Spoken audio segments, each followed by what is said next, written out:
The third question from Muhammad Sirajuddin, Lahore, Pakistan. Most of the Muslim countries in the world are facing problems. They are being put on sanctions, being boycotted, they are being blacklisted, blackmailed, threatened or attacked. Muslims in most parts of the world are being humiliated, they are being persecuted, oppressed and even lynched. According to you, what is the solution? I do agree with this brother Muhammad Sirajuddin from Pakistan that unfortunately today we find in the Muslim Ummah, most of the Muslim countries, they are being blackmailed, they are being blacklisted, their sanctions have been put, they are being threatened, they are being attacked for no fault of theirs. Muslims are being humiliated, there are riots, Muslims are being lynched. What is the solution? According to me, the solution Allah gives in the Quran is Surah Imran, chapter number 3, verse number 103, where Allah says that وَاتَصِمُوا بِحَبْلِ اللَّهِ جَمِيعًا وَلَا تَفَرَّقُوا. Hold all together strongly to the rope of Allah and be not divided. If the Muslim Ummah is united, then inshallah will be a strong force and no one will be able to bully us. The problem today is that the Muslim Ummah is divided and we are not close to the Quran Sunnah. The only way that Muslims can be united is holding the rope of Allah. The rope of Allah, it is the glorious Quran and the authentic hadith of Muhammad Sallallahu Alaihi Wasallam. So if all the Muslims hold strongly to the glorious Quran, which is the last and final revelation of Allah Subhanahu Wa Ta'ala, and the sayings of Prophet Muhammad, peace be upon him, that are there in the Sahih Hadith, if we hold strongly to this and if we are united, then we will be a strong force. Today, there are about 2 billion Muslims in the world. Out of 7.75 billion human beings in the world, more than 26% of the world population today, they are Muslims. If you see the example of China, China, about 1.4 billion, approximately 18% of the world population. Today, they are a big force and they are so big that they least bother about the rest of the world.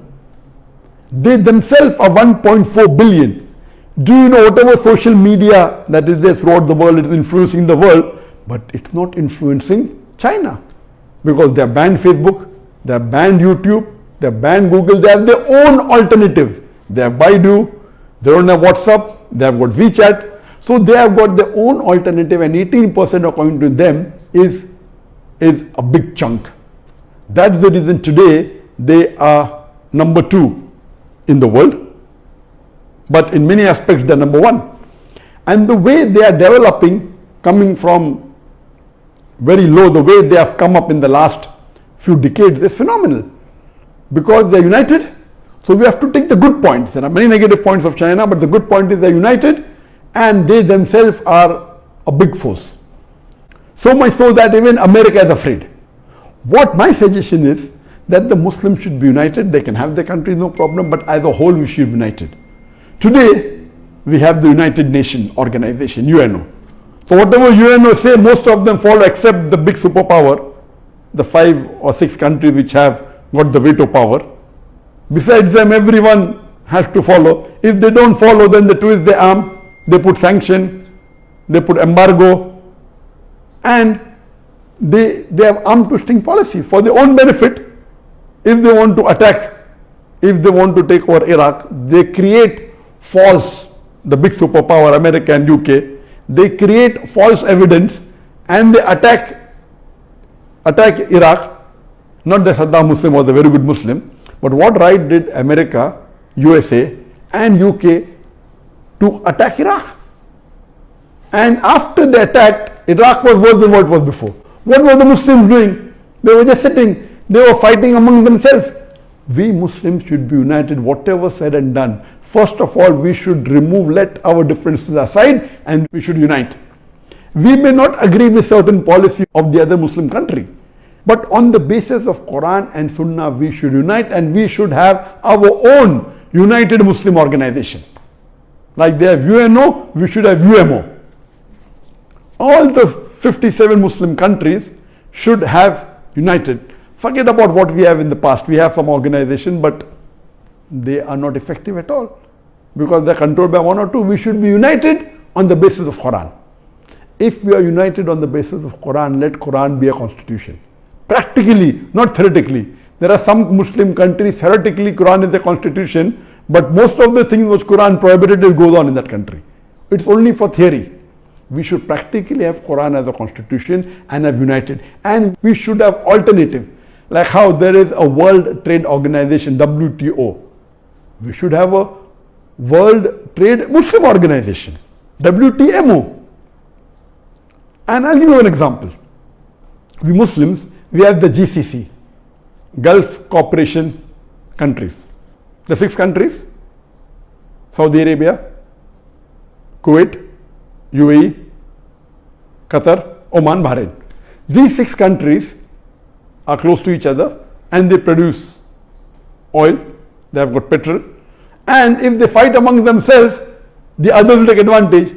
So many years back, they made a corporation, Gulf Countries Corporation, so that they can fix the price, so that everyone benefits.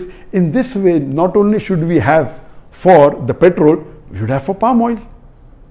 The 2 Muslim countries which produce majority of the export palm oil is Indonesia and Malaysia. These 2 countries. So if all the Muslims come together, we'll have control over palm oil, we'll have control over natural gases, we'll have control over petrol. If all unitedly, we'll be a big force. And if someone tries to bully us, all of us should be united. Unfortunately today, many of the Muslim countries are helping the enemies of Islam in attacking the other Muslim country because they want to have an upper edge against the Muslim country. It is totally haram to do this. One Muslim country is being partnered with other non-Muslim country to overpower the other Muslim country. This is totally not allowed. We should be united. We may have our differences, but just because we want to prove that we are better than the other Muslim country, we are seeing to it that we are spending money to destroy our Muslim brother. Today we have some of the Muslim countries are spending billions of dollars to destroy the other Muslim country just because they want to be superior than the other Muslim country. This is against the principles of Islam. If all the Muslim countries unite, whether big or small, whether powerful or not, if all unite, if we have a united army, a Muslim army of all the countries put together, then no one will be able to blackmail us. You know that Allah subhanahu wa ta'ala has given us the black gold. We have the wealth. If we unite, we should use this wealth to promote Islam, not to destroy Islam. So if this is there, then we have all the international organization. If there is a WHO, World Health Organization, we should have a World Muslim Health Organization, WMHO. And these health rules should be based on Quran and Sunnah. Unfortunately, we are blindly following the rules made by the non-Muslims. Some may be correct, some may not be correct. So if we have unity amongst all the Muslim countries, all the 57 Muslim countries, more than 2 billion Muslims. If there is an Interpol, international police, there should be an Islamic pole, Islam pole, that is Islamic police. If we have unity in all aspects of life, and if some Muslim country is breaking the law of the Quran and Sunnah, the other Muslim countries can get together and correct the Muslim country. Why should we allow the non-Muslim to interfere in the affairs of the Muslims? So if we have an internal check amongst ourselves, and our constitution should be Quran and the Sahih Hadith, if we follow this, inshallah, within a few years, within a decade, Muslim countries would be on the top. And irrespective of what's happening today, we find the question posed about the Muslim leaders and the Muslim countries today, there is one silver lining. The silver lining is that there is a hadith, there is a prophecy of our beloved Prophet Muhammad, that towards the end of time, and if you go on my Facebook, I have started a series of the signs of the end of the world, minor signs and major signs. And there are more than 80 minor signs, out of which there are approximately 45 that have already occurred, and there are approximately 40 that are pending, not yet occurred, and then there are 10 major signs. But towards the end of the world, our beloved Prophet Muhammad prophesies that Mahdi alayhi salam will come, Isa alayhi salam will come, Mahdi alayhi salam would be the leader, and the Muslims would rule the world for 7 years. that would be the golden years for the Muslims. And that time, inshallah, they will follow Islam, and the Khilafat again would be revived. And that time, whether you want it or don't want it, I want it or don't want it, this would be the best time. So there's the silver lining. I only pray to Allah subhanahu wa ta'ala that may we live till that time when Mahdi alayhi salam come, so that at least we will support him.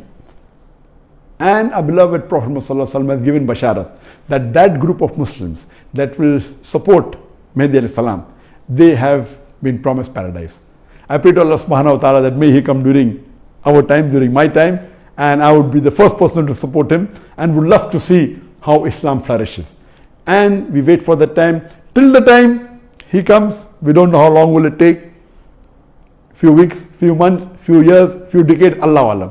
What we should do, we should follow Quran and Sunnah and see to it that we force our leaders to follow Quran and Sunnah, and the Muslims should be united on the banner of Quran and Sahih Hadith. Inshallah, again, we'll be a superpower.